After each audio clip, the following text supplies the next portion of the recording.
તો અમદાવાદમાં ડિજિટલ અરેસ્ટનો વધુ એક કિસ્સો સામે આવ્યો છે. મહત્વનું છે કે સાયબર ક્રાઇમે રાજસ્થાનની ગેંગને ઝડપી લીધી છે. અમદાવાદના બિલ્ડર પાસેથી 1 કરોડ રૂપિયા પડાવ્યા હતા. દિલ્હી પોલીસ અને સીબીઆઈના અધિકારી બનીને રૂપિયા પડાવ્યા હતા.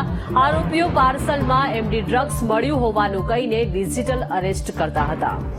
તો રાજ્યમાં હવે ડિજિટલ અરેસ્ટના કિસ્સાઓ દિવસે ને દિવસે વધી રહ્યા છે. અમદાવાદથી આ સમાચાર છે કે અમદાવાદમાં ડિજિટલ અરેસ્ટનો એક કિસ્સો સામે આવ્યો છે કે જ્યાં રાજસ્થાનની ગેંગને ઝડપી પાડવામાં આવી છે. અમદાવાદના બિલ્ડર પાસેથી તેઓએ 1 કરોડ રૂપિયા પડાવ્યા હતા. વધુ માહિતી મેળવીએ સંવાદદાતા અનિતા પાસેથી. અનિતા, હવે રાજ્યમાં ડિજિટલ અરેસ્ટના કિસ્સાઓ વધી રહ્યા છે. અમદાવાદમાં ડિજિટલ અરેસ્ટનો વધુ એક આ કિસ્સો સામે આવ્યો, શું વિગત? જે પ્રકારે ડિજિટલ અરેસ્ટના નામે પૈસા પડાવતી ગેંગ જે છે તેનો આતંક સતત વધી રહ્યો છે.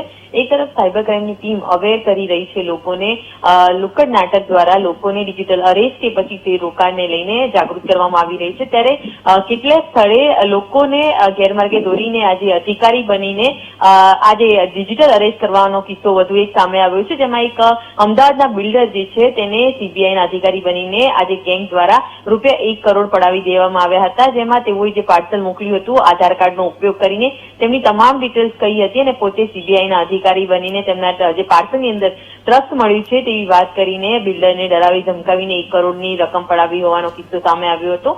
આ મામલે સાયબર ક્રાઇમની ટીમે તપાસ કરતા રાજસ્થાની ગેંગ દ્વારા આજે રેકેટ હતું તે સામે આવ્યું છે, જેને લઈને સાયબર ક્રાઇમની ટીમે રાજસ્થાની આ ગેંગને ઝડપી પાડી છે અને આ જે ગેંગનો પર્દાફાશ કરવામાં આવ્યો છે. આ ગેંગ દ્વારા અમદાવાદ ઉપરાંત જુદા જુદા વિસ્તારની અંદર અનેક લોકોને આ પ્રકારે ડિજિટલ અરેસ્ટ કરીને ટાર્ગેટ કર્યા હોવાનું સામે આવ્યું છે. હાલ તો આ ગેંગ સાથે સંડોવાયેલા અન્ય જે આરોપીઓ જે હજુ ફરાર છે તેને પકડવા માટે સાયબર ક્રાઇમની ટીમે જુદી જુદી દિશામાં તપાસ હાથ ધરી છે. જી આભાર અનિતા, વિગત આપવા બદલ.